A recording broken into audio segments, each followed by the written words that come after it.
தரையில் உட்காரதுக்கு பழகணும். அதாவது நம்ம சேரில் உட்கார்றது, சோஃபா செட்டில் உட்கார்றது, இதெல்லாம் பார்க்குறதுக்கு அழகாக இருக்கும். கண்டிப்பாக இது ஆரோக்கியம் கிடையாது, மனதுக்கும் ஆரோக்கியம் கிடையாது. நாம் நம்மளை எளியவராக உணர வேண்டும், எளிமையானவராக உணர வேண்டும். அப்போ தான் நம்ம வாழ்க்கை நல்லாயிருக்கும். நமக்கு உண்மைகள் தெரிய வரும். நாம் ஏன்னா உண்மைகள் என்பது ரொம்ப எளிமையானது. ஏன் உண்மைகள் தெரியாமல் போச்சுன்னா இந்த உலகத்துக்கு எல்லோரும் எளியவராக இருப்பதற்கு பதிலாக ஆடம்பரமாகவும் அதிகாரம் படைத்தவர்களாகவும் வலிமையானவர்களும் தன்னை காட்டிக்கிறதுக்காக முயற்சி பண்ணுறாங்க. ஒரு சர்வாதிகாரியாக தன்னை காட்டிக்கொள்ள முயற்சி செய்கிறாங்க. அதனால தான் இந்த உலகத்தில் மூட நம்பிக்கைகள் அதிகமாக போச்சு. உண்மைகளை தெரிஞ்சிக்கவே முடியல. உண்மைகளை தெரிஞ்சுக்கணுன்னா உண்மைகளை எப்படி தெரிஞ்சுக்க முடியும்? அதுக்குன்னு ஒரு தகுதி இருக்குது. அது எளிமையானவராக நம்மை காட்டிக்கொள்ள வேண்டும். வாழ வேண்டும், எளிமையானவராக வாழ வேண்டும். ரொம்ப சொகுசாக வாழ்ந்துட்டு அப்படியே பெட்டில் படுத்துட்டு அப்படியே சோஃபா செட்டில் உட்காந்துட்டு டைனிங் டேபிளில் அப்படி அந்த மாதிரிலாம் சாப்பிட்டு இந்த மாதிரிலாம் இருந்தாக்கா பாருங்கள் எந்த அளவுக்கு ஒரு உண்மை ஒரு மனுஷங்களை எளிமையாக வாழ நிர்பந்திக்கிறது பாருங்கள். அதனால் உண்மை அந்த அளவுக்கு மனுஷங்களை நீ எளிமையாக வந்தால் தான் நீ என்னை பற்றி தெரிஞ்சிக்க முடியும். நீ என்கிட்டே தோரணம் கட்டாத, சும்மா சேரெலாம் இப்போ தான் கண்டுபிடிச்சாங்க. உலோகங்கள் கண்டுபிடிக்கப்பட்ட பிறகு தான் சேரெல்லாம் கண்டுபிடிச்சாங்க. சேர், நாற்காலி, சோஃபா செட்டு, கட்டில், இதெல்லாம் உலோகங்கள் கண்டுபிடிக்கப்பட்ட பிறகு அந்த உலோக கருவிகளை வச்சுக்கிட்டு மரத்தை வெட்டி அதிலேருந்து நம்ம கட்டில், நாற்காலி இதெல்லாம் செஞ்சோம். அதுக்கப்புறம் தான் இப்படி உட்காந்துக்கிட்டு நீ உண்மைகளை தெரிஞ்சுக்கலான்னு நினைக்காத அப்படின்னு சொல்லிட்டு உண்மைகளை என்ன சொல்லுது, நீ ஏன் முன்னாடி எளிமையானவனாக நில்லு.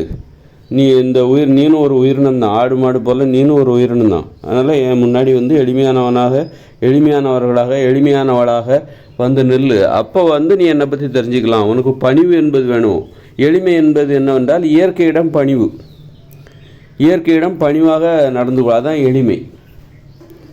நீ என்கிட்ட பணிவாவா, சும்மா என்கிட்ட வெத்து பந்தெல்லாம் காமிக்காத. இடையில ஏதோ உலகங்களை கண்டுபிடிச்சிட்டியாமா, அதை வச்சுக்கிட்டு மரத்தை வெட்டி நாற்காலியெல்லாம் வெட்டி ரொம்ப அரியாசனத்தில் அமர்ந்து நீ வேணால் உன்னுடைய மக்களை வேணால் மனுஷங்களை வேணால் நீ அதிகாரம் பண்ணலாம், என்கிட்ட உன் வேலை காட்டாத அப்படின்னு சொல்லிட்டு இயற்கை என்ன பண்ணுது, உண்மைகளை எவ்வளோ ஈஸியாக தெரிஞ்சிக்க முடியாது. அப்போ இந்த உலகத்தில் ஏன் மூட நம்பிக்கைகள் வந்துச்சு அப்படின்னா அந்த எளிமையாக மனுஷங்க இழந்துட்டாங்க. தரையில் உட்கார்றது கிடையாது. பாருங்கள், நிறைய பேர் தரையிலே உட்கார்றது கிடையாது. நல்ல ஒரு நடுத்தர வர்க்கத்தினர், அப்புறம் பார்த்திங்கன்னா ஒரு உயர்ந்த நல்ல பொருளாதாரத்தில் உயர்ந்தவங்க, பணக்காரங்க தரையிலே உட்கார்ற அந்த வழக்கங்கிறதே மறந்துட்டாங்க. தரையில் உட்கார்ற வழக்கமே அவங்களுக்கு இல்லை.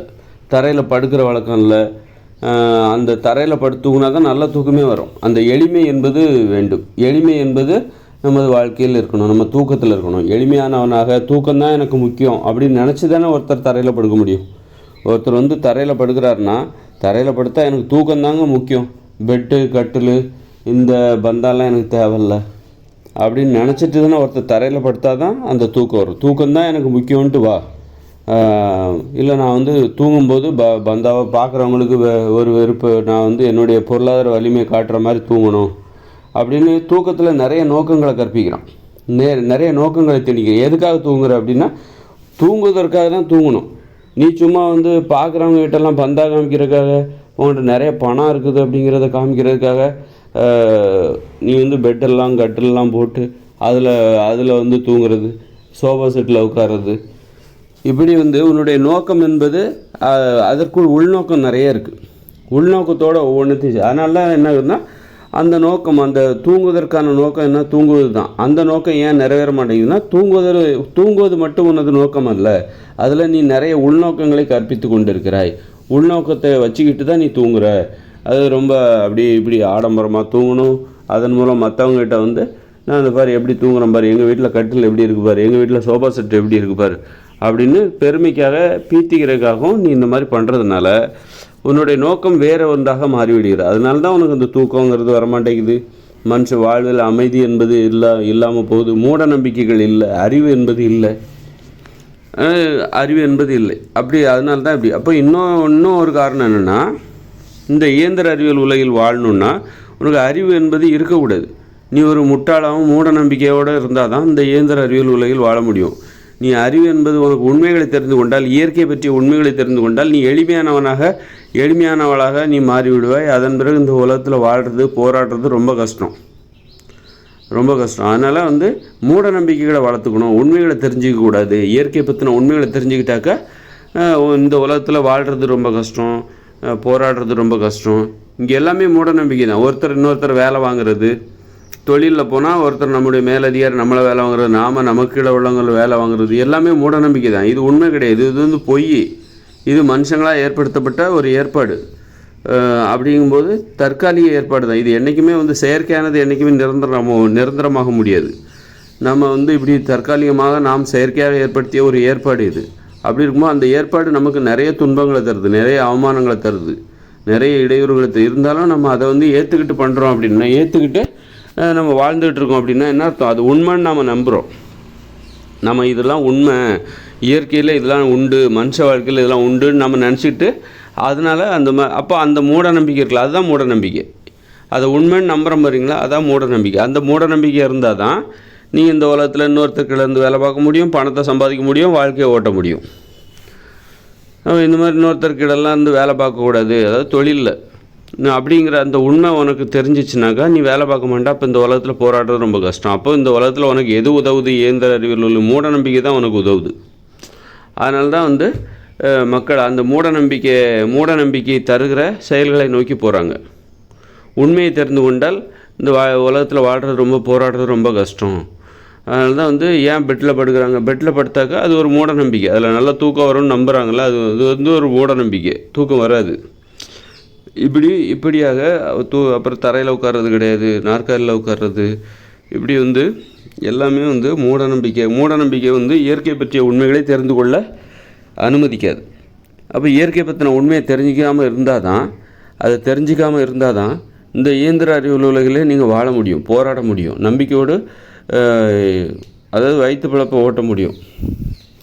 இயற்கை பற்றிய உண்மைகளை தெரிஞ்சுக்கிட்டு ஒன்றுக்கும் வழி இல்லாமல் எளிமையானவர்களாக வாழ்வதை விட மூட நம்பிக்கையோடு முட்டாள்களும் இருந்து கொண்டு அவமானங்களை சகித்து கொண்டு ஏதாவது நாலு காசு சம்பாதிச்சோமா, ஏதாவது சாப்பிட்டோமா, வாழ்ந்தோமா, செத்தமான்னு இருக்கும். அப்படி அதுவே மேலானது அப்படின்னு நினச்சிட்டு மக்கள் என்ன பண்ணுறாங்க? மூட நம்பிக்கைகளை கொண்டாடுவதற்கு அதான் காரணம்.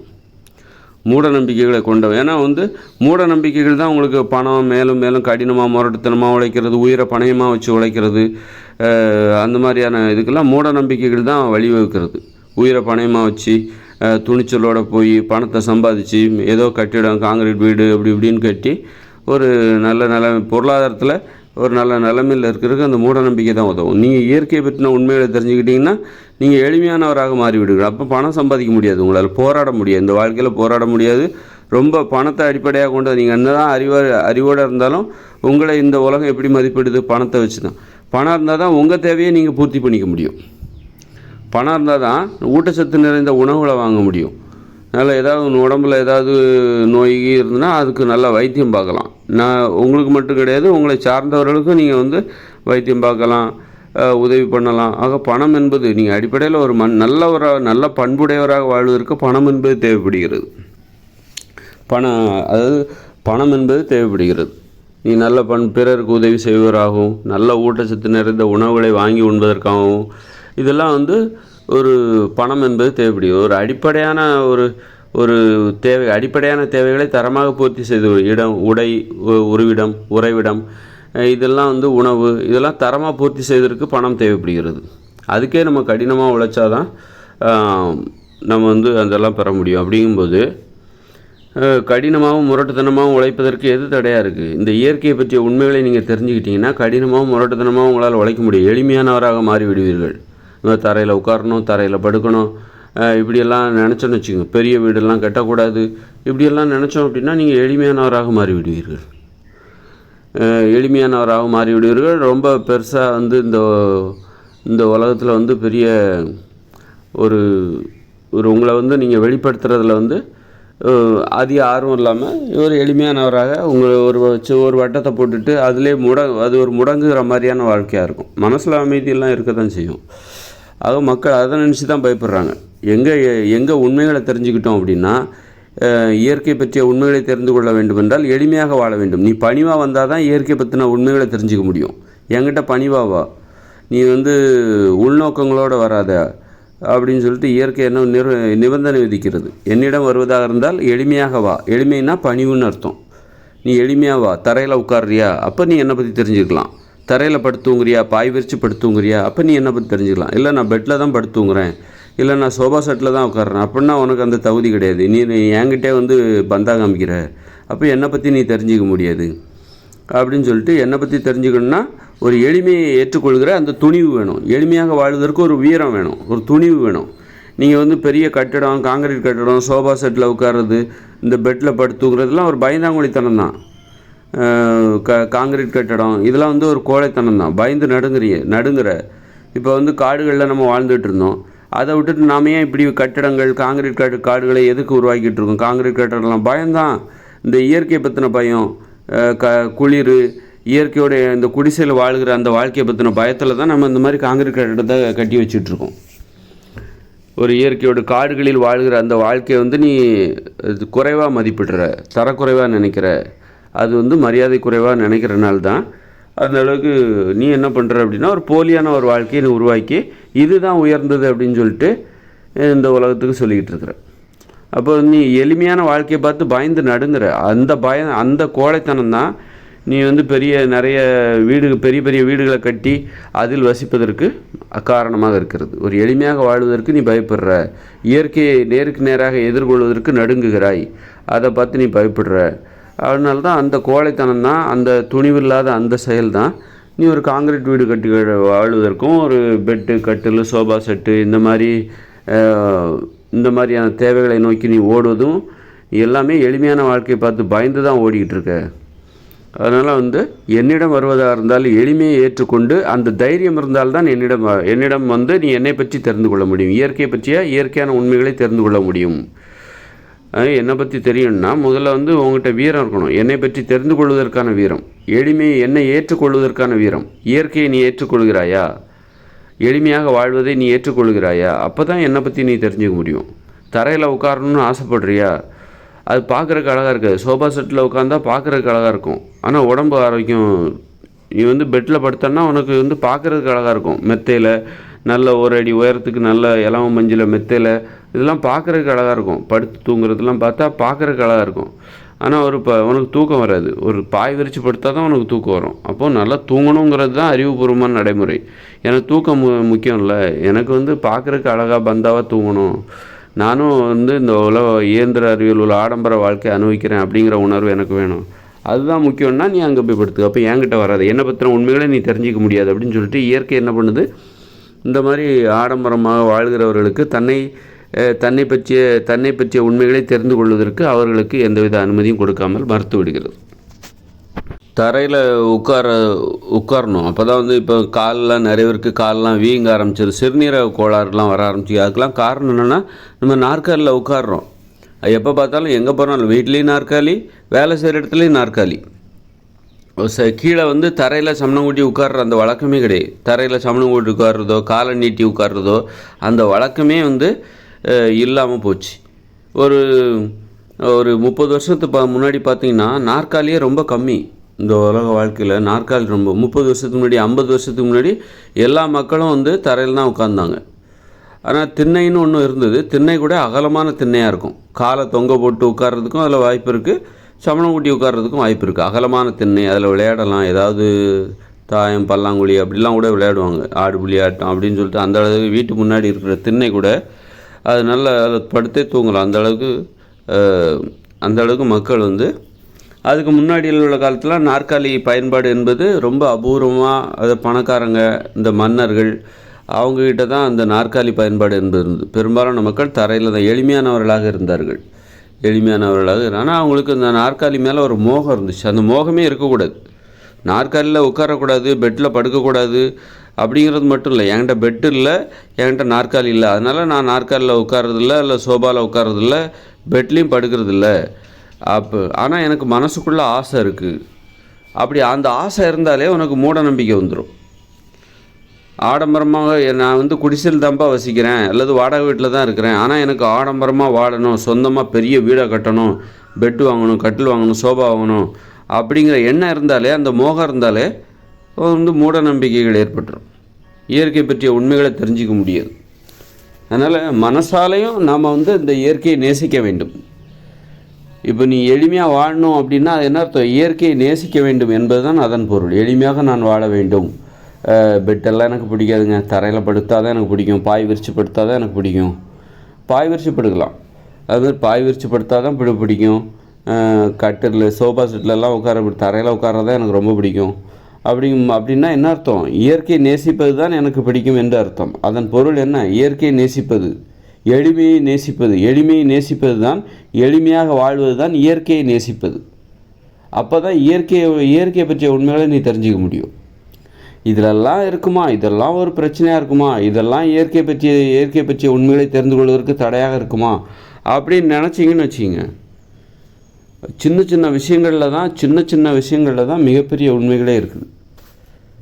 மிகப்பெரிய உண்மைகளை இயற்கையை பற்றிய மிகப்பெரிய உண்மைகளை தெரிந்து கொள்வதற்கான தகுதி. இனிமேல் வந்து இயற்கையோடு இணைந்த மனித வாழ்க்கை 2040 அப்புறம் வரப்போகுது. தற்போதுள்ள இயந்திர அறிவியல் உலகம் செயலிழக்க போகுது.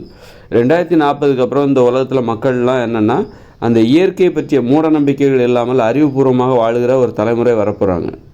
இனிமேல் வருகிற அத்தனை மனுஷங்களும், இந்த உலகத்தில் பிறக்கிற அத்தனை மனுஷங்களும் இனிமேல் இந்த மனித இனம் இந்த உலகத்தில் இருக்கிற வரைக்கும் அவங்க வந்து அறிவுபூர்வமாக வாழவே விரும்புவார்கள். ஏன்னா எளிமையான வாழ்க்கை வாழ்கிறாங்க. அப்போ இப்போ 2040 அப்புறம் இந்த இயந்திர அறிவியல் உலகம் செயலிழந்துடும். அதுக்கப்புறம் பார்த்திங்கன்னா உங்களுக்கு மின்சாரம், தொழிற்சாலை எதுவுமே இருக்காது. நீங்கள் அந்த அளவுக்கு முரட்டுத்தனமாக உழைக்க முடியாது. ஏன்னா மூளையில் மாற்றம் ஏற்பட்டு விட்டது, மூளையின் செயல்பாடுகளில் மாற்றம் ஏற்பட்டு விட்டது. எண்ணங்கள், கனவுகள், இன்றைக்கி மனசில் வந்து தொடர்ச்சியாக எண்ணங்கள், கனவுகள் வந்துக்கிட்டே இருக்குதா, நினைவுகள், கற்பனைகள், யோசனைகள் வந்துக்கிட்டே இருக்குதா, அது இனிமேல் வராது. இனிமேல் பிறக்கிற குழந்தைகளுக்கு அது வராது. இனிமேல் அதனால் அவங்களால வந்து தொடர்ச்சியாக உழைக்க முடியாது. நம்மளாம் இன்றைக்கி தொடர்ச்சியாக வேகமாக முரட்டுத்தனமாக உயிரை பணயமாக வச்சு உழைக்கிறோம் அப்படின்னா அந்த மனதோட தொடர்ச்சியான உழைப்பு தான் காரணம். அது வந்து இடைவிடாமல் எண்ணங்கள், கனவுகள், நினைவுகள், யோசனைகள், சிந்தனைகள்லாம் வந்துக்கிட்டே இருக்குதா, ஓய்வே இல்லாமல் வந்துக்கிட்டே இருக்குதா, அந்த நேரத்தில் நம்ம என்ன பண்ணுறோம்? அதன் வேகத்தை இன்னும் இதுபடுத்துறதுக்காக அந்த கடின உழைப்பு தான், மனதின் அந்த கடின உழைப்பு தான் மனுஷங்களோட கடின உழைப்புக்கு காரணம். அதோட வந்து நம்ம என்ன பண்ணுறோம்? அதை இன்னும் வந்து ஊக்கப்படுத்துறதுக்கு உப்பு கலந்து சமைக்கப்பட்ட உணவுகளை சாப்பிட்றதுனால அந்த மனதின் கடின உழைப்பு என்பது முரட்டுத்தனமான கடின உழைப்பாக மாறிவிடுகிறது. மனசு தொடர்ந்து உழைத்து கொண்டே இருக்கிறது. இடைவிடாமல் எண்ணங்கள், கனவுகள் வந்துக்கிட்டே இருக்குது. மனம் என்பது ஒரு நோய். மனம் என்பது மனித உயிர்கள், அதாவது குரங்குகளாக நம்மெல்லாம் குரங்குகள், அதாவது ஹோமோசேப்பியன்ஸ் சொல்கிறாங்க, அவங்களுக்கு ஏற்பட்ட நோய் தான் மனம் என்னும் நோய். மனம் என்னும் நோய் தான் நமது உடலில் ஏற்பட்ட மாற்றத்துக்கு காரணம். நம்ம இன்றைக்கி நிமிர்ந்து நடக்கிறோம், அதெல்லாம் காரணம். அப்படி இருக்கும்போது அந்த மனம் என்னும் நோயை கட்டுப்படுத்தணும்னா நம்ம அதுக்கான ஆராய்ச்சி தான் இவ்வளோ நாள். நம்ம மொழியை கண்டுபிடிச்சி வச்சுருக்கோம். குடும்பம் என்கிற அமைப்பு, திருமணம், சகோதரர், அம்மானா யார், அப்பான்னா யார், சகோதரர்னா யார், சகோதரினா யார், திருமணங்கிற உறவை கண்டுபிடிச்சி வச்சுருக்கோம். குடும்பம், கூட்டு குடும்பம், நிறைய மொழியை கண்டுபிடித்து வைத்திருக்கிறோம். நாம் மனுஷங்களாக வாழ்வதற்கு தேவையான மொழியை. இதெல்லாம் எதுக்குன்னாக்கா ஒரு அந்த மனம் என்கிற நோயை கட்டுப்படுத்துறதுக்காக தான். இப்போ வந்து வன்முறையிலிருந்து எப்படி வன்முறையில் ஈடுபடாமல் இருக்க வேண்டும் என்றால் நாம் எப்படி பிறரிடம் பேச வேண்டும், மரியாதையாக பேசணும், வாங்க போங்க, வா போ, யாரை வா போன்னு கூப்பிடணும், யாரை வாடா போடா வாடி போடின்னு கூப்பிடணும், உரிமையோட யாரை கூப்பிடணும், நமக்கு எந்த அளவுக்கு மற்றவங்ககிட்ட உரிமையும் அதிகாரமும் இருக்குது, இதெல்லாம் தெரிஞ்சுக்கிறதுக்கு நமக்கு ஒரு அனுபவம் தேவை. அதன் மூலம்தான் இந்த மனம் எனும் நோய் கட்டுப்படுகிறது.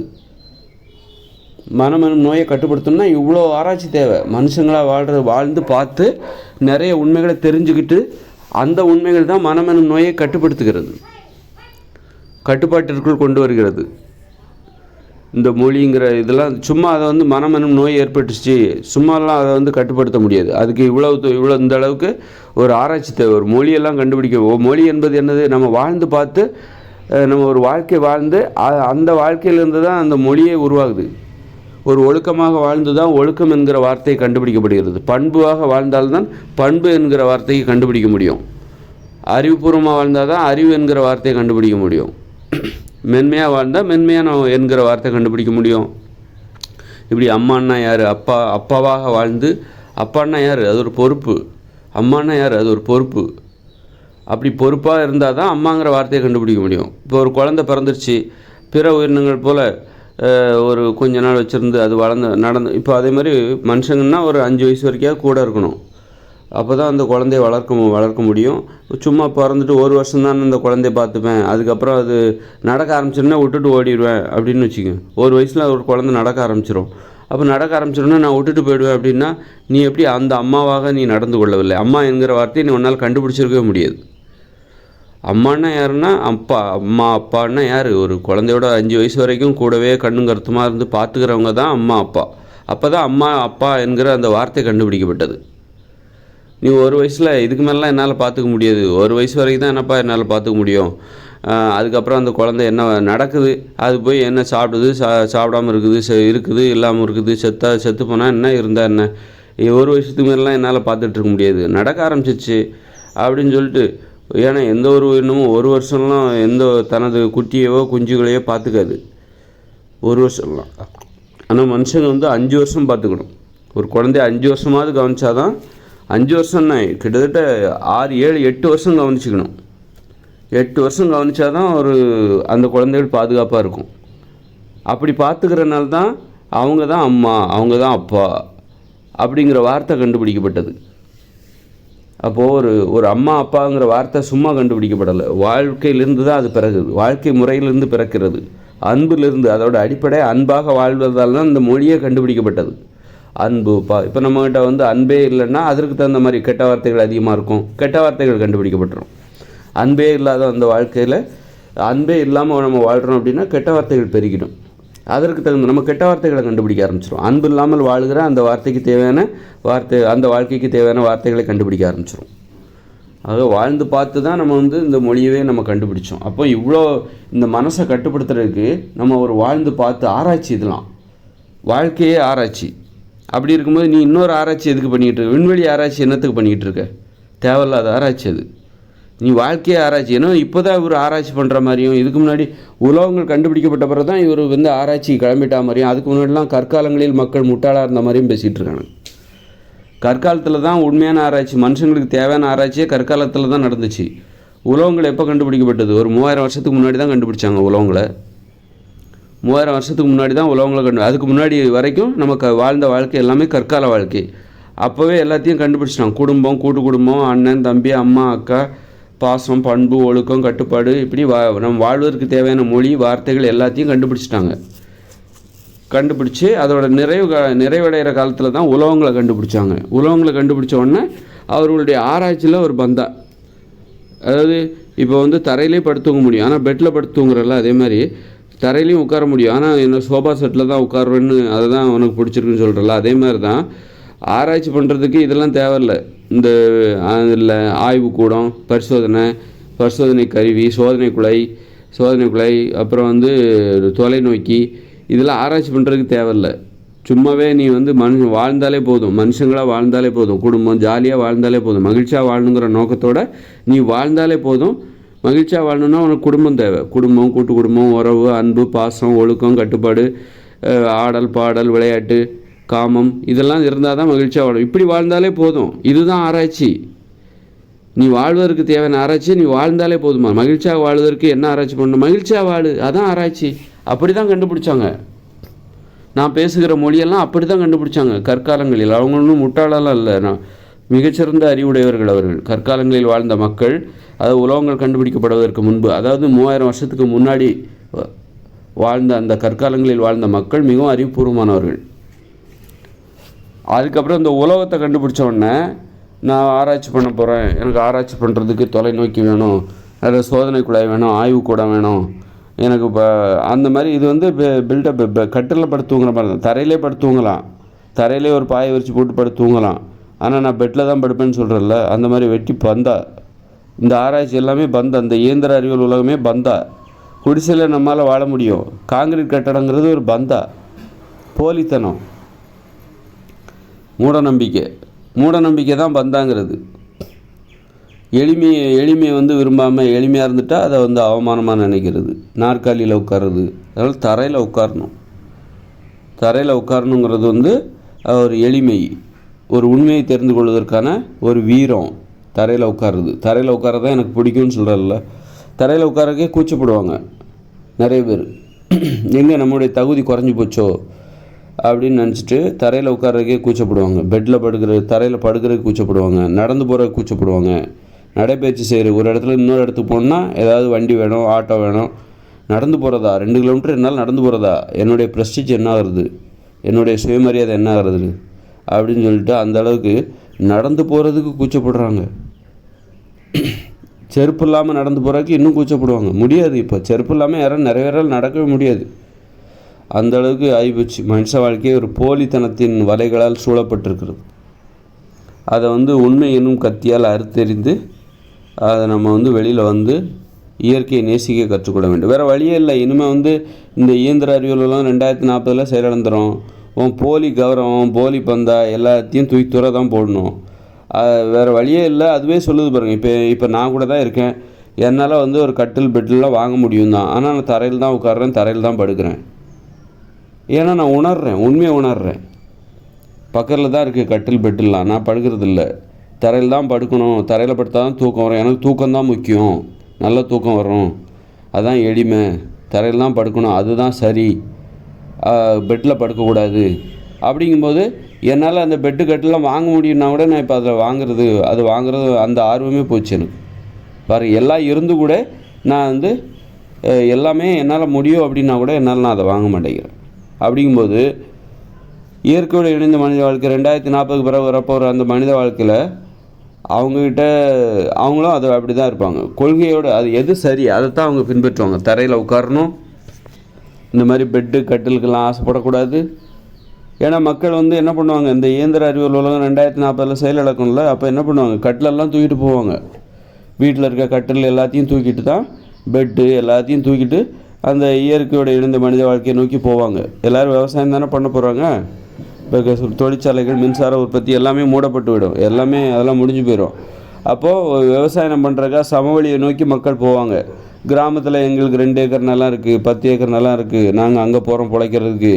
இங்கே நாங்கள் பேங்க் மேனேஜராக இருந்தேன், இப்போ எல்லாம் இயந்திர அறிவியல் உலகம் செயலிழந்து போச்சே, அதனால் நாங்கள் என்ன பண்ணுறோம், எங்கிட்ட இருக்கிற எல்லா தட்டுமுட்டு சாமான் எல்லாம் வண்டியில் லாரியில் ஏற்றி கொஞ்சம் பெட்ரோல் இருக்குது, அது வரைக்கும் ஊருக்கு போய் சேர்ந்துடலாம். பெட்ரோல் தான் இப்போ எல்லாம் நிறுத்திட்டாங்களே, டீசல் எல்லாத்தையும் நிப்பாட்டிட்டாங்களே, அங்கே தான் வெளிநாடு வரலையே, அதனால் இருக்கிற பெட்ரோல் டீசலை வச்சு எப்படி கண்டிப்பாக ஊருக்கு போய் சேர்ந்துடலாம். அதனால் கட்டில் பெட்டு எல்லாத்தையும் ஏற்றிட்டு எல்லாம் சமவெளியை நோக்கி போவாங்க. அங்கேயும் போய் அது விவசாய நிலமாக இருந்தாலும் ஒரு குடிசையை போட்டுட்டு அதுக்குள்ளே பெட்டை போட்டுக்கிட்டு அதில் படுத்து தூங்க தான் செய்வாங்க. ஆனால் இனிமே பிறக்கிற குழந்தைகள் அவங்க அதை விரும்ப மாட்டாங்க. அது தப்பு அப்படின்னு இனிமே பிறக்கிற குழந்தைகள் அறிவை தான் தேடுவாங்க. இந்த மூட நம்பிக்கை எளிமையாக தான் வாழ்வார்கள். வாழ்வதற்காகலாம் இவ்வளோ கஷ்டப்பட மாட்டாங்க. பள்ளிக்கூடத்தில் போய் படித்து நான் டிகிரி வாங்கி அவர் வேலை வாங்கி இவ்வளோ கஷ்டப்பட்டு வாழணுமா? இல்லைன்னா வாழவே மனுஷங்க எல்லாம் செத்து போயிடுவாங்களா? பள்ளிக்கூடத்துக்கு போகலன்னா, கல்லூரிக்கு போகலன்னா, புத்தகம் படிக்கலைன்னா மனுஷங்க செத்து போயிடும். காங்கிரீட் கட்டடத்தில் வசித்தா தான் வாழ முடியுமா? ஏன் குடிசையில் வசித்தால் வாழ முடியாதா அப்படின்னு சொல்லிட்டு அவங்க அந்த மாதிரி யோசிக்க ஆரம்பிச்சிருவாங்க. அதனால தான் இந்த இயந்திர அறிவியலும் செயலிழக்க ஆரம்பிச்சிடும். நீ படிக்கணும் அதெல்லாம் காரணம் காட்டி நீ என்ன பண்ணுற, காதலிக்காத, நண்பர்களோட விளையாடாத, அங்கே போகாத, இங்கே போகாத, படி படி படி படி படி, வாழ்க்கை இளமையை தியாகம் பண்ணிவிடு, விளையாடணுங்கிற ஆசையை விட்டுரு, காதலிக்கணுங்கிற ஆசையை விட்டுரு, எப்போ பார்த்தாலும் படி படி, அப்போ தான் உனக்கு எதிர்காலம் நல்லாயிருக்கும். இளமையை தியாகம் செய்து முதுமையில் நல்லா வாழணும் அப்படிங்கிறதுக்காக ஆசைப்படும். அதனால் இதெல்லாம் பார்க்கும்போது அந்தந்த வயசில் வாழணும் அப்படிங்கிறது தான் இனிமே பிறக்கிற குழந்தைகளோட ஒரு எதிர்பார்ப்பாக இருக்கிறது. அந்தந்த வயசை என்னுடைய வயதை வாழ்வை அனுபவிக்க வேண்டும், பருவம் சார்ந்து அனுபவிக்கணும். நான் இன்றைக்கி பட்டினி கிடந்து 10 நாள் கழிச்சு எனக்கு பிரியாணியாக கிடச்சி அதில் என்ன பிரயோஜனம் இருக்குது? இந்த 10 நாளும் நான் சாப்பிட்ணும். அதனால் எளிய உணவாக இருந்தாலும் சரி, நான் 10 நாளும் சாப்பிட்டாகணும். 10 நாள் கழித்து எனக்கு பிரியாணி கிடைக்கிறதுக்காக நான் இன்றைக்கி பட்டினி கிடக்க முடியாது அப்படிங்கிற அந்த புரிதல் இனிமே பிறக்கிற குழந்தைகள் அந்த மூளையின் செயல்பாட்டு அவர்களால் கடினமாக. இன்னொரு காரணம் அவங்க அப்படி யோசிக்கிறதுக்கு காரணம் என்னென்னா, இனிமே பிறக்கிற குழந்தைகள் இந்த ஆடம்பரத்தின் மீது ஆசைப்பட மாட்டாங்க. ஒரு ஆடம்பரமாக அவங்களால அது முடியாது. ஏன்னா அவர்களின் மூளையின் செயல்பாட்டில் மாற்றம் ஏற்பட்டுவிட்டது. எண்ணங்கள், கனவுகள், நினைவுகள், யோசனைகள், சிந்தனைகள், அதெல்லாம் வந்து தொடர்ச்சியாக வராது. அவங்களுக்கு நிறைய இடைவெளி. இது தியானம் பண்ணால் எப்படி மனசில் ஒன்றுமே வர்றதில்லை பாருங்கள். நான் சொல்கிறத புரிஞ்சுக்கிறதுக்கு நான் தியானத்தை உதாரணமாக கூறுவேன். தியானம் பண்ணும்போது உங்கள் மனசில் எண்ணங்கள், கனவுகள் அதை நிறுத்துறீங்கள, அது எதுவுமே வராது. அப்போ அது எந்த அளவுக்கு அப்போ வந்து அந்த அமைதியை எல்லோரும் உணர்கிறாங்க, அந்த அமைதிக்கு ஆசைப்படுறாங்க. ஒரு தியானத்துக்கு மேலே ஏன் அவ்வளோ ஆசைப்படுறாங்க அப்படின்னா, எண்ணங்கள், கனவுகள், யோசனைகள் எதுவுமே வராது, அது சுத்தமாக இருக்கும். அப்போது நல்லாயிருக்கு, இந்த மாதிரி வாழ்க்கை ஃபுல்லாக இருந்தால் நல்லாயிருக்கும் அப்படின்னு எதிர்பார்க்குறாங்களே, அதே மாதிரி தான் அந்த நேரத்தில் எண்ணங்கள், கனவுகளும் நமக்கு தேவை, மனசுங்கிறது நமக்கு தேவை. மனம் என்பது முற்றிலும் குணமடைந்து விடக்கூடாது. ஏன்னா மனம்தான் நாம் மனித உயிர்களாக வாழ்வதற்கு காரணம். மனம் என்பது நோய் என்றால் அந்த நோய் நமக்கு குணமாகக்கூடாது முற்றிலும். அது ஒரு கட்டுப்படுத்தப்பட்ட நிலையில் நமக்கு தேவை. ஏன்னா மனம் என்பது தான் நாம் மனித உயிர்களாக மாறியது காரணம். மனித உயிர்களாக வாழ்வதால் தான் நாம் ஒரு மேலான ஒரு பாதுகாப்போடு வாழ்ந்து கொண்டிருக்கிறோம். பிற உயிரினங்கள் போல் வாழ்ந்தோம் அப்படின்னு வச்சுக்கோங்க, மனம் என்கிற நோய் நமக்கு முற்றிலும் குணமடைஞ்சிச்சின்னு வச்சுக்கோங்களேன். அப்போ நம்ம பிற உயிர்களை போல் வாழ ஆரம்பிச்சிடும். பிற உயிர்களை போல் குடும்பங்கிறது இல்லாமல் ஏனோ தானோன்னு அப்படி உணவுகளை தேடிக்கிட்டு அப்புறம் பிற உயிர்கள் நம்மளை வேட்டையாடும், அப்படி அந்த மாதிரி ஆகிடும். உணவு சங்கிலியில் மாட்டிப்போம், ஒருவருக்கு உதவியெல்லாம் செய்ய மாட்டோம், நம்மளுக்குள்ளே அடிச்சுக்கிட்டு செத்து போயிடும். அதனால் மனம் என்கிற நோய் தான் நம்ம இன்றைக்கி பாதுகாப்பாக வாழ்வதற்கு ஒரு மேலான பாதுகாப்பு. நீ பிறந்தியா 120 வயசு வரைக்கும் நீ உயிரோடு வாழ்வதற்கு உத்தரவாதம். நீ முதுமையில் படுத்து கிடக்கும்போது ஒன்றை பார்த்துப்பாங்க, உன் குடும்பத்தினர் ஒன்றை பார்த்துப்பாங்க. ஒரு குழந்தைய வளர்க்குறதுக்கு ஒரு 5 வருஷமாவது தாய், தந்தை என்கிற 2 பேரோட ஒத்துழைப்பு மட்டும் இல்லை, சுற்றத்தாரோட ஒத்துழைப்பு தேவைப்படுகிறது, உறவினரோட ஒத்துழைப்பு ஒரு குழந்தைய வளர்க்குறதுக்கு. அப்போ நீ மனுஷங்களாக வாழ்கிறதுனால தான் இந்த ஒத்துழைப்பு உனக்கு கிடைக்குது. நீ மனம் என்கிற நோய் உனக்கு முற்றிலும் இல்லை என்றால் பிற உயிரினங்களைப் போல மாறிவிடுவாய். அப்போது ஒரு குழந்தைய வளர்க்குறதுக்கு உனக்கு யாருமே உதவி செய்ய மாட்டாங்க. ஒரு முதுமை வயசில் உனக்கு 100 வயசு ஆகிடுச்சி, முதுமை ஆகிடுச்சி அப்படின்னா உன்னை யாருமே பார்த்துக்க மாட்டாங்க. நீ தான் உன்னை பார்த்துக்கணும். உன்னை பார்த்துக்க முடியலன்னா என்ன ஆகும்? ஒரு முதுமையில் கூட அப்போ பிற உயிரினங்கள் உன்னை வேட்டையாடுறதுக்கு வரலாம். ஒரு முதுமை காலத்தில் உன்னே நீ பார்த்துக்க முடியாமல் போய்டும். அதனால் மனுஷங்களாக வாழ்கிறதுனால நமக்கு நிறைய நன்மைகள். ஒருத்தர் உதவி செஞ்சு 120 வயசு வரைக்கும் மரியாதையோடு வாழ்ந்துட்டு இறந்துட்டு போகலாம். அதனால் மனுஷங்களாக வாழ்கிறதுக்கு இந்த மனம் என்கிற நோய் நமக்கு தேவை. மனம் என்கிற நோய் தான்.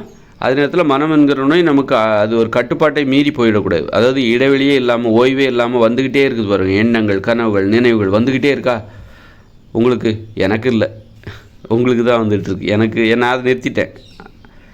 அது நான் நிறுத்தி அதற்கான ஆராய்ச்சி இந்த மாதிரி பேசி யோசித்து அதற்கான உண்மைகளை நான் எளிமையாக வாழ்வதற்கான, எளிமையை ஏற்றுக்கொள்வதற்கான, எதிர்காலத்தை பற்றி, எதிர்காலம் எப்படி இருக்க போகிறது, எனக்கும் பயம் இருக்கும்ல, எதிர்காலம் எப்படி இருக்க போகுது, அந்த பயம்தான் அது நான் எதிர்காலத்தை பற்றி யோசிக்கிறதுக்கும் எதிர்காலத்தில் நடக்க போகிற ஒரு மாற்றம்.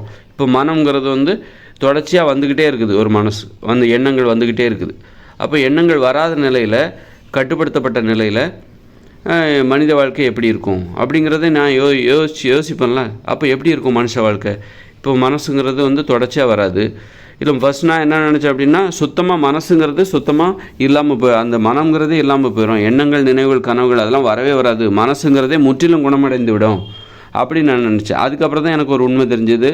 மனம் என்பது நமக்கு தேவை, அது ஒரு கட்டுப்படுத்தப்பட்ட நிலையில் நமக்கு தேவை. மனம் இருக்கிற வரைக்கும் தான் நம்ம மனுஷங்களாக வாழ முடியும். ஒரு மனுஷங்களாக வாழும்போது தான் நமக்கு மேலான பாதுகாப்பு கிடைக்கும். அதனால் மனம் என்பது நமக்கு தேவை. மனம் என்பது முற்றிலும் குணப்படுத்தவே முடியாது. நமக்கு தேவைங்கிறதுனால மட்டும் அதை குணப்படுத்தாமல் அப்படி இருக்குது அப்படிங்கிறது கிடையாது. மனம் என்பது ஏன் குணப்படுத்த முடியாது அப்படின்னா, நம்ம உடம்புல மாற்றம் ஏற்பட்டு விட்டது. நம்ம இன்றைக்கி நட்டமாக நடக்கிறோம், 2 காலால் நடந்து போகிறோம், 2 கையை தொங்க போடுறோம். இப்போ ஒரு குரங்குகளாக, ஒரு ஹோமோசைப்பியன்ஸ் என்கிற வகை குரங்குகளாக நம்ம அந்த காடுகளில் வாழும்போது என்ன நிமிர்ந்து நடந்திருக்க மாட்டோம். குனிந்த நிலையில் கைகளையும் கால்களையும் ஊண்டி தரையில் நடந்து போயிட்டுருப்போம்.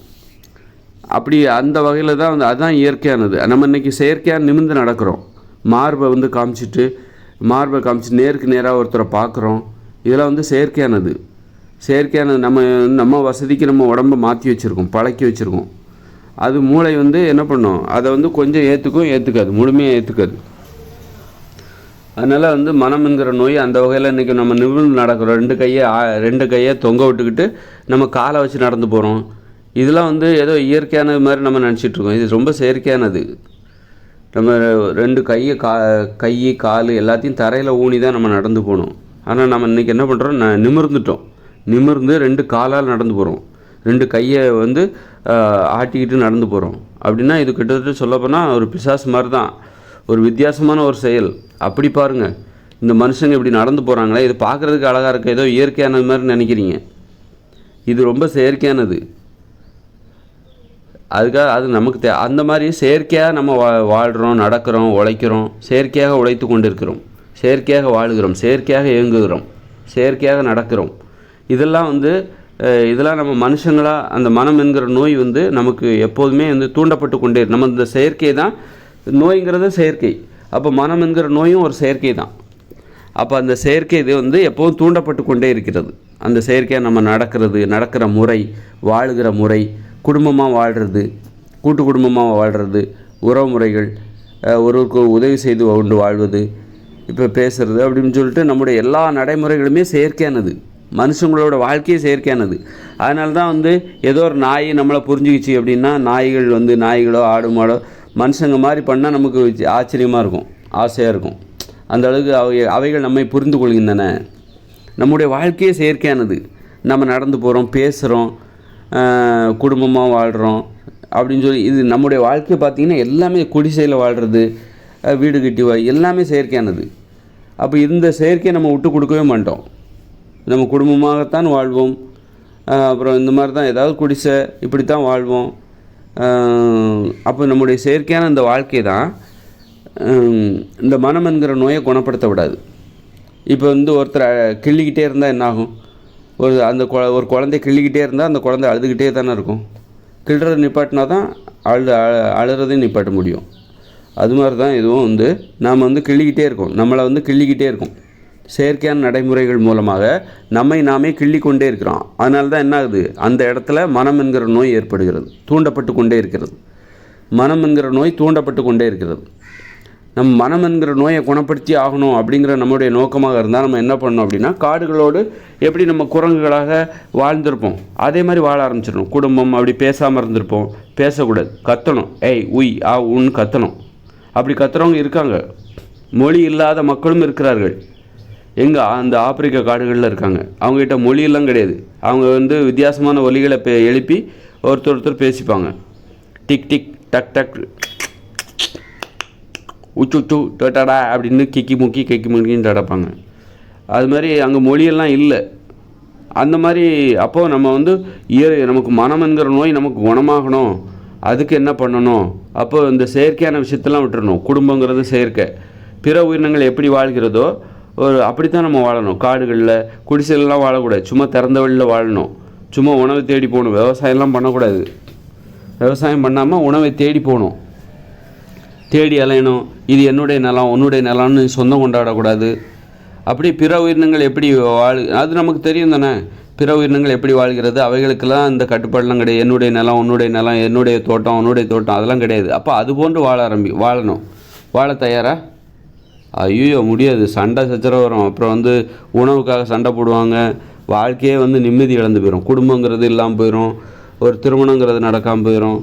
அப்புறம் வந்து பார்த்திங்கன்னா அப்புறம் வந்து உடல் உறவுலாம் ஓவராக வச்சுக்கிட்டு குழந்தைகளாக பெற்று தள்ளிகிட்டு இருப்பாங்க. அப்புறம் இந்த உலகமே ஒரு மாதிரி பெரிய பெரிய பிரச்சனையாகிடும். அப்போ மனுஷங்களாக வாழணும், குடும்பம், அதுதான் மனுஷங்களுக்கு பாதுகாப்பு. அப்போ மனம் என்கிற நோய் எப்பவும் தூண்டப்பட்டுக்கிட்டே தான் இருக்கும். நம்ம செயற்கையாக வாழ்கிற இந்த வாழ்க்கை முறை தான் மனம் என்கிற நோயை தூண்டிக்கிட்டே இருக்குது. அது வந்து குணமாக விடாமல் பார்த்துக்குது. மனம் என்கிற நோயை நான் குணப்படுத்தியே ஆகணும்பா அப்படின்னா நீ என்ன பண்ணுன்னா பிற உயிர்களைப் போல் வாழணும். அப்போ தான் வந்து மனம் என்கிற நோயை உனக்கு குணப்படுத்த முடியும். ஆனாலும் முடியும். நீ பிற உயிரினங்களோடு வாழ்ந்தாலும், பிற உயிரினங்களைப் போல் வாழ்ந்தாலும், குடும்பம் எதுவும் இல்லாமல் ஏனாதானன்னு உணவுகளை தேடிக்கிட்டு திறந்த வழியில் படுத்து தூங்கிட்டு நீ வந்து உணவுக்காக சண்டை போட்டுக்கிட்டு இது யார் என்னுடையது உன்னுடையது அப்படி எதுவுமே இல்லாமல் அப்படியே இருக்குது அப்படின்னு வச்சுக்கோங்க. அப்படின்னா கூட இந்த மனம் என்கிற நோய் குணமாகாது. ஏன்னா அது குணமாகாது அப்படின்னா, ஏன்னா அது நம்ம கட்டுப்பாட்டிலலாம் இல்லை. அப்போ அதுக்காக நம்ம மனம் என்கிற நோயை குணப்படுத்தணுன்னா நாம் எதுக்கு இந்த ஆராய்ச்சியெல்லாம் பண்ணணும்? இன்றைக்கி நம்ம பேசணும் அப்படிங்கிறக்காக எவ்வளோ மொழியெல்லாம் கண்டுபிடிச்சி வச்சுருக்கோம். அப்புறம் மனம் என்கிற நோயை நான் வந்து குணப்படுத்தணும் அப்படிங்கிறக்காக நான் இனிமேல் பேசவே கூடாது, இந்த மொழியை பயன்படுத்தவே கூடாதுன்னா அப்போ இவ்வளோ காலம் கஷ்டப்பட்டு ஆராய்ச்சி பண்ணி வச்சுருக்காங்களே, ஆராய்ச்சி பண்ணி மொழியை கண்டுபிடிச்சி வச்சுருக்காங்களே, அப்போ அந்த முயற்சி எல்லாமே என்ன தேவையில்லாமல் பண்ணாங்க? தேவை. நமக்கு வந்து இந்த நோய் நமக்கு தேவை, இந்த நோய் தான் நமக்கு பாதுகாப்பு அப்படிங்கிறனால தான் அந்த நோயை வந்து கொண்டாடுறாங்க. அந்த நோயை இழந்துடக்கூடாது, அதே நேரத்தில் அந்த நோய் கட்டுப்பாடு இல்லாமல் அது நோய் நம்மளே அழிச்சிடக்கூடாது. அந்த நோய் நமக்கு தேவை, அதே நேரத்தில் அந்த நோய் நம்மளை வந்து அழிச்சிடவும் கூடாது. அப்போ அந்த நோய் தான் நம்மளை வந்து ஒரு விழிப்போடு வாழ வைக்குது, ஒரு மேலான பாதுகாப்பை நமக்கு தருகிறது. அதனால் நோய் வந்து மனம் என்கிற நோய் வந்து நமக்கு தேவை. இப்போ வந்து ஒரு சுகர் பேஷண்ட் வந்துட்டார் அப்படின்னா அவர் வந்து என்ன சுகர் வந்த பிறகு என்ன ஆகும் அப்படின்னா உணவில் கட்டுப்பாடு வந்துடும், உடற்பயிற்சியில் பண்ண ஆரம்பிச்சிருவார், அவர் வாழ்க்கையே ஒரு வேறு மாதிரி மாறிடும். ஒரு நோய் வந்துருச்சுன்னா என்னாகும்? ஒருவருடைய வாழ்க்கையை வேறு மாதிரி மாறிடும். கட்டுப்பாடாக இருப்பார், உணவில் கட்டுப்பாடாக இருப்பார், கண்டதையும் சாப்பிட மாட்டார், உடற்பயிற்சி செய்வாங்க தானே. அப்போ அதுக்கு என்ன காரணம்? அந்த நோய் தான் காரணம். ஒருத்தர் கட்டுப்பாடு உடையவராக மாறுவதற்கு அந்த நோய் தான் காரணம். அவர் கட்டுப்பாடாக இருந்திருந்தால் அந்த நோய் வந்திருக்காது. அந்த மனம் என்கிற நோய் நாம் கட்டுப்பாடாக வாழ்வதற்கு நம்ம நிர்பந்தப்படுத்துகிறது, நம்மளை கட்டாயப்படுத்துகிறது.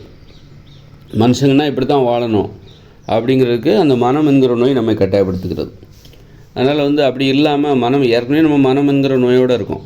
அப்படி இருக்கும்போது நம்ம கட்டுப்பாடாக வாழாமல் இருந்தோம்னு வச்சுக்கோங்க, அது வந்து மேலும் நோய்களை ஏற்படுத்தி விடுகிறது, மேலும் மேலும் நோய்களை. அதுதான் வந்து என்னது அடிப்படை எல்லாருமே நோயாளிகள் தான். மனம் என்கிற நோயாளிகள் எல்லாருமே. மனம் என்பது உடம்புலையும் மூளையிலையும் உடம்பு முழுக்க ஏற்பட்ட ஒரு நோய் தான். அப்படி இருக்கும்போது நீங்கள் கட்டுப்பாடாக இல்லை, ஒழுக்கமாக இல்லை, உணவில் கட்டுப்பாடு இல்லை, உடற்பயிற்சி செய்யலை, சோம்பேறிகளாக வாழ்ந்து கொண்டு அப்படின்னா உங்களுக்கு வந்து மேலும் நோய்கள் வந்துவிடும், மேலும் நோய்கள் வந்துவிடும். அப்போ கட்டுப்பாடாக இருந்தால், ஒழுக்கமாக இருந்தால் மனம் என்கிற நோயை கட்டுப்படுத்தி வச்சுக்கலாம். மனம் என்கிற நோய் கட்டுப்பாடை இழக்கும்போது தான் உங்களுக்கு ஆஸ்மா வருது, வீசிங் வருது, சுகர் வருது, புற்றுநோய் வருது, மூலம் மலச்சிக்கல் இப்படின்னு சொல்லி உடல் பருமன், இது எல்லாமே மனம் என்கிற நோயை வந்து நம்ம ஒரு கட்டுப்பாட்டுக்குள்ளே வச்சிக்காமல் இருக்கும்போது தான் இந்த மாதிரி நோய்கள்லாம் வருது. அப்போ நம்ம கட்டுப்பாட்டோடு இருந்தால் மனம் என்கிற நோயோடு நம்ம இருந்துக்கலாம். மனம் என்கிற நோயும் கட்டுப்பாடோடு இருக்கும், பிற நோய்கள் வராது என்பதை தெளிவாக புரிந்து கொள்ள வேண்டும். மனம் என்கிற நோயை நம்ம கட்டுப்பாட்டுக்குள்ளே வச்சுக்கணும் அப்படின்னா எளிமையாக வாழ வேண்டும், நல்லா தூங்கணும். அப்போ தான் மனங்கிற நோய் நம்ம கட்டுப்பாட்டுக்குள்ளே இருக்கும். நல்லா தூங்கணும்னா எளிமையாக வாழ வேண்டும். தரையில் படுக்கணும், தரையில் பாய் விரித்து படுக்கணும். கட்டாந்தரையில் படுக்க வேண்டிய அப்படிலாம் படுக்கணும்னு கட்டாயப்படுத்தலை. தரையில் ஒரு பாய் விரிச்சு ஒரு அடிப்படையான பாதுகாப்பு. அதனால் வந்து தரையில் படுக்கணும், தரையில் உட்காரணும். அதுதான் வந்து மனம்ங்கிற நோய் கட்டுப்பாடோடு இருப்பதற்கு வழிவகுக்கும். இன்னும் அது எப்படி மனசை வந்து இன்னும் வாழ்க்கையை கட்டுப்பாடாக இருக்குது, எப்படி வாழ்க்கையை ஆரோக்கியமாக வச்சுக்கிறதுக்கு எளிமையாக வாழணும். எளிமையாக வாழ்ந்து இயற்கைக்கு நெருக்கமாக போய் இயற்கையோடு உறவாடி அப்போ தான் வந்து இயற்கையோட குணம் என்ன, இயற்கை என்ன எதிர்பார்க்குது நம்மக்கிட்ட அப்படிங்கிறத நம்ம தெரிஞ்சுக்க முடியும்.